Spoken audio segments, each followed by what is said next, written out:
Hi everyone, I'm Marian and today we'll be talking and featuring one of our amazing virtual assistants here in Remote Philippines Jobs. And now let's learn more about her story and experience working here in the company. Let's all welcome or please welcome Miss Karen. Hi Miss Karen, how are you doing? Hi, Miss Po? Marian. How's your day? I'm doing good. Doing good today. Thank you. That's good to hear po. Ayan, I love the energy. Okay, so can you introduce first yourself? Yes, I'm Karen. I've been with RPJ for almost 2 months now, and my role will be social media manager. Social media manager. Okay, before entering here, starting here, or joining here in RPG Miss, ano yung previous job mo po? Well, I've been in the BPO since 2007 and mostly sales and customer service account. But I'll be honest, this would be my first time handling social media management or social media manager. Grabe naman yung transition. Sure. But so far, you're doing good naman. You enjoy naman the process. Yes, super nag-enjoy ako with my work. And ayun nga, I've been looking ever since non-voice work or jobs na day shift na like, pwede kong piliin na pang umaga. So yeah, ayun. Na-fulfill naman. Oo, pero yun lang, matagal nga. Pero ito, okay na. Ayun. Okay, well, is this your first time, Miss, working remotely? No, I've been working remotely since pandemic, 2020. Oh, I see. I'm glad na nandito ka po sa Remote Philippines Job at nahanap niyo po yung company natin. Okay, so now you're here having a testimonial para naman yung other applicants or people watching this will be inspired to apply here and be part of RPJ as well. So to start, Miss Karen, in regards with your journey po, 2 months journey niyo dito sa RPJ, like in one sentence or in 3 words that can really inspire someone's watching this, what would it be? I would say, smoothly. Madali. Yun. Madali in the sense of the application process and everything. So, ayun. So, madali siya kasi parang interview lang. You pass the interview or the simulation and then you can start already. Yun, sobrang dali. So, hindi naman madali na parang putyo-putyo na lang. But yung process, madali kasi the team or the recruitment team will respond agad kapag hired ka na talaga or pasok ka na. Like, parang few hours lang, ganun, nagre-reply agad sila. And onboarding na agad. Onboarding yung madali na. So before joining here, Miss, I know you've already been working in a BPO and working remotely since the pandemic. Ano yung biggest struggle na na-encounter mo or ano din yung goal mo in life before joining here in RPJ? Yun nga, ang struggle ko talaga is I've been working since 2007. Tapos graveyard pa. Since nag-work from home ako 2020, graveyard pa din. So super tagal ko na naghahanap ng company mag-offer ng morning shift na yun pa, non-voice. Kasi pagod na din ako magsalita. So, yun, nakita ko sa RPJ sa OLJ. Sa OLJ ako nag-apply. And then yun, I got an invitation. And then, actually, dalawang roles nga yung napasukan ko, actually. So, first was with for chat support. And then, I was transferred to SMM. So, dalawang interview process yung dinaanan ko. Mabilis lang talaga siya. Kasi, I think the process here, if hindi matanggap sa chat support, hindi ka ligwak, ganon. I-push to nila yung PA role. So, yun yung maganda. Actually, hindi nila tayo pinapabayaan, guys. Yun nga. Actually, na-add na ako sa Slack for chat support. But then sabi ni Miss Joyce, I think you're fit sa SMM kaysa sa chat. So, ayun. Kaya nag-interview ako ulit para sa SMM. Yan talaga yung maganda dito kasi nakikita nila yung skills natin or ano yung capabilities natin. And parang hindi thank you na lang yung skills natin. Pero talagang nakaka-appreciate. Ganun ba? So, with your story, Miss, what made you take the chance to apply here in the company? Ang tinignan ko lang talaga is yung chat support kasi ayoko na magpasalita. Masakit na ilan nung ako kasalita since 2007. So, sabi ko, sige, chat support, go. Sabi ko gano'n. Tapos, I wasn't expecting na pwedeng pang morning siya. So, ayun. Nalaman ko na pang morning, sabi ko, i-go ko na to. Sabi ko, hindi ko na to ilalet go. I-take ko na to. Super flexible, ganun. Oo, flexible. Sila pa yung mag-ask sa'yo na anong gusto mong schedule. Sabi ko, ay, okay. Na-shock na rin ako. Schedule tayo. Na-shock na rin ako. Bakit ako yung pinapa-decide nila kung kailan ako mag-work? So doon ako parang nanibago, but I'm so happy na, okay, may ganito pala. So I just want to ask this one, Miss Karen. I just want you to be honest then.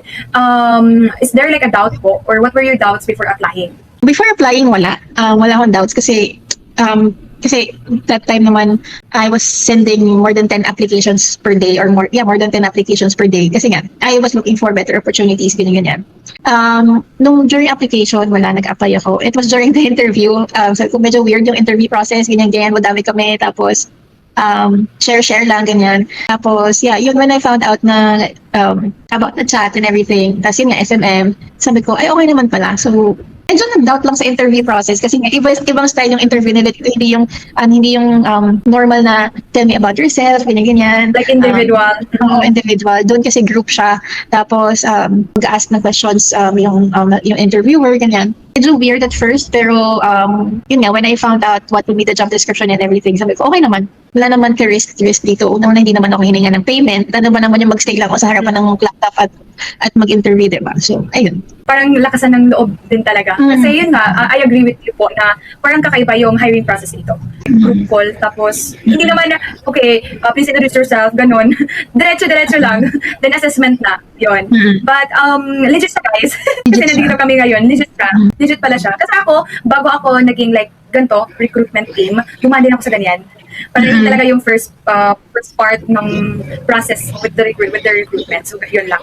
And then, nung na-miss, ano yung like, especially during your first week or parang surprising sa'yo? Walang time tracker, ganyan. walang nag-aano sa'yo, nagbabantay sa'yo, walang nagma-micromanage. Kasi sa mga previous ko, puro micromanagement eh. So parang tutok talaga sila sa'yo. Every galaw mo, kailangan, alam na ganyan. Dito hindi, as long as nagagawa mo yung task mo, nasusunod mo yung schedule mo, okay naman. If hindi mo naman masunod yung schedule mo, may emergency, pwede ka magpaalam, ganyan. So, ayun. Pero yun lang nga, yung na-shock ako is yung I have my own time. Pero still following the schedule and everything. The quality of work andun pa rin kahit hawak mo yung oras mo. So, ayun lang yung na-shock ako kasi dati nasanay ako ng puro micromanagement. So, ayun, dito wala talaga. Hayaan ka na gawin yung work mo. Basta nakikita nila na nagagawa mo yung task mo everyday, walang problem. Yeah, as in guys, ito basta magawan lang talaga yung task. And then, iba siya kasi agency, bihira lang sa agency na hindi nagma-micromanage. Diba? At first, masasabi mo, parang scam to hindi talaga totoo. Pero, kahit ako, napasabi rin ako na parang scam to. Pero sige lang, work lang muna tayo kasi baka totoo. And then yung nagkasahod na, ay wow, totoo pala, legit pala. Legit pala tong tinatrabaho ko, hindi pala to ano-ano lang. So yun lang. And then, okay, in regards with like the growth and your impact here in working here in RPG, Miss, is there like a change in your life or personally and financially while working here in RPJ? Personally, I would say, yung sleeping pattern since pang morning. Siyempre, hindi naman ako bumabata, di ba? So, yung tulog ko is normal. Yung routine ko daily is normal na ulit. So, kasi yung tagal ko lang ini-aim is maging normal ulit yung sleep ko. Lahat ng routine ko maging normal. Parang nafe-feel mo na, okay, tao na ako ulit. Oo. Parang ganun. Oo, kasi sa BPO, mostly graveyard eh.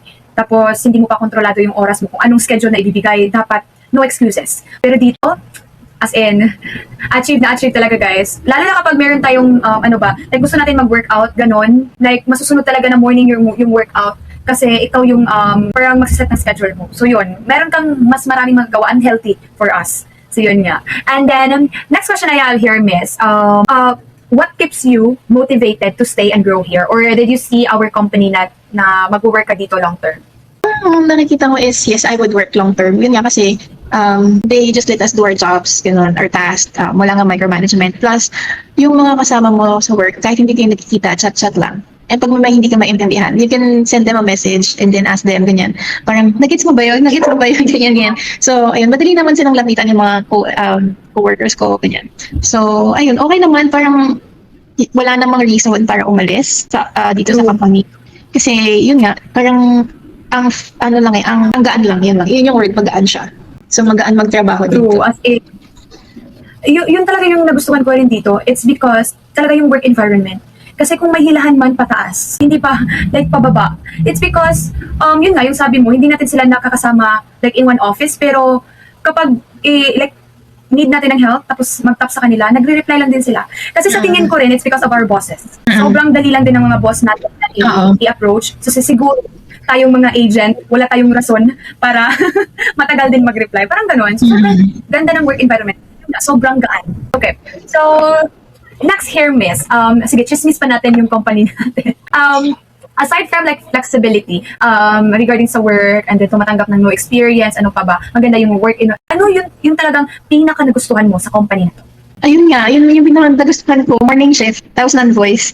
So, talagang ito yung first na nagbigay. And of course, syempre, I don't have any experience sa S&M or anything na ibang niche. Kasi yung niche ko talaga is cold calling, lead management, ganyan. More on sales kasi talaga ang niche ko. So, customer service, ganyan. So, perfect timing din siya kasi I was looking for a different niche na pwede kong aralin, na pwede kong mag-gain for myself. Para nga dito sa virtual assistant world, syempre mahirap na isang niche lang talaga yung alam mo. So, ayun nga, so I was given the opportunity dito na mag-handle ng social media accounts. So, I'm learning a lot. Yun talaga yung pinaka nagustuhan ko, na they gave me an opportunity to handle accounts na hindi basta-basta accounts. So, ayun talaga yung pinaka maganda experience. Ang ganda nun, miss, na parang sinabi nyo na here in the VA world, hindi lang like mag-stick tayo with one niche. Dapat din talaga meron, like alam natin yung iba. And here in RPJ, parang binigyan nila tayo ng chance to learn more kasi nagpo-provide din sila ng training eh. Or yeah, that's why tumatanggap sila ng no experience kasi nagbibigay o nagtitrain din talaga sila or nagbibigay ng videos. This is a perfect parang training ground kung gusto natin na parang mag-evolve pa yung skills na gusto natin. So, I'm grateful. Parang natupad yung wish mo po na merong non-voice tapos new skill pa na maaasa like current skills mo. I know, parang masasabi ng iba na, okay, sige, madali nga yung work, okay yung boss, the work environment is perfect, pero paano naman yung hiring process? Baka sobrang, sobrang hirap naman makapasok dyan. So, tatanungin kita, miss, ano yung experience mo? Para alam din nila na, okay, siguro madali, siguro hindi. So, ano yung experience mo, Miss Karen? Madali lang siya since dalawang interview yung pinagdaanan ko. Yung isa is just purely parang conversations lang and then simulation, chat simulation, and then from there malalaman mo naman kung okay o hindi eh. Parang a few hours lang. And then with the SMM role naman, just simple interview. Hindi mo nga kailangan mag-English eh. Parang Taglish, okay na. Basta alam mo kung paano sumagot, alam mo kung paano mag-handle ng... It's more kind of situational questions when it comes to handling social media. So, everyone naman knows how to do Facebook, Instagram, ganyan, TikTok. So, alam mo na, everyone knows that naman. So, masagot mo lang ng tama and you're willing to learn. Ayun, yun lang din ako sinabi ko na naging honest pa nga ako sa interview ko with SMM. Sabi ko, wala akong experience. I don't have any experience at handling social media accounts, ganyan. But I do know the basic, but I'm willing ako matuto. Ayun, nandito na ako. Ganun lang. As in like, simple interview lang na hindi mo kailangan mag-English all throughout the interview. So, ano yung tips mo, miss? Yun ba? Yung like honest lang? Ano yung like mabibigay mong tips para sa mga applicants like who want to pass the hiring process? Ano lang, be confident. Tapos, alamin nyo kung ano yung in-applyan yung role. And be honest, but not, be honest na sabihin mo na I don't have any experience, ganyan. Kasi sa akin, nag-work naman siya. Pero siguro based on my background din naman sa customer service siya kasi siguro may something din sila nakita pero I'm not sure. Yun lang, sobrang dali talaga. Yun lang. Ito na yung masasabi ko na sobrang daling trabaho na napasukan ko since... Yeah, nagpa-vouch si Miss Karen yan, guys. Sobrang dali lang daw. Sobrang dali. Yeah, even like hindi ka na nasa-challenge, but like alam like Filipinos really like do best lalo na pag interviews or kahit sino gagawin naman talaga lahat. We have to like be prepared lang din. So yun, kapag dito na-appreciate talaga yung effort natin. So yun yung masasabi ko. So next part here, Miss Karen, I want to know more of you personally. So meron tayong konting parang fast talk. Okay, so are you ready, Miss Karen? So simple lang to. Okay, so first, laptop or second monitor? Second monitor. Same. Okay, next, a morning shift or night shift? Morning. Alam naman natin, yun nga yung reason ni Miss Karen kanina. Okay, so isa ka rin po ba, Miss, sa mga tao na like parang hindi buo yung araw kapag hindi nakainom ng kape? Oo. Talaga? Or you start your day with coffee talaga? Oo. At saka in between, ganyan. Mga 2 to 3 times a day. Oh, grabe naman. Hindi ka po nagpapalpitate niyan? Parang nasanay na. Parang hindi na dugo yung dumadaloy sa katawan ni Miss Karen. Parang kape na ata. Kape na. Okay, sige. While working, Miss, do you enjoy with music, silence, or background noise with background noise? Dalawa. Movie sa music. Pero yung movie na gusto ko narinig ko lang sa background. Kasi non-voice okay lang na manood ng movie. Okay lang. So yun. Okay, next we have here, camera on or camera off during meetings? Camera off. Camera off ako. Okay, camera off. Next word, Miss. One word that best describes working here at Remote Philippines job. Magaan. Wow, magaan. Ang ganda nun. Di ba? Ang hirap makakita ng company or trabaho na magaan lang. Di ba? So yun, ang ganda. So last Miss Karen. In regards with your work desk, makikilala natin kung anong klaseng individual si Miss Karen. Is it messy or perfectly clean? Messy. Messy talaga. Medyo messy. Kasi may alcohol, may mist, ganyan. Same. May So yung pag-first or yung pag-start pa lang okay pa yung desk. But along the way, parang okay, may Magulo na tubig na, may katingko na, Oo. magulo na siya. Okay, to end our testimonial, Miss, I just wanna ask this question. What would you say to someone who is watching this video of ours, sa mga taong takot pa mag-risk or mag-apply?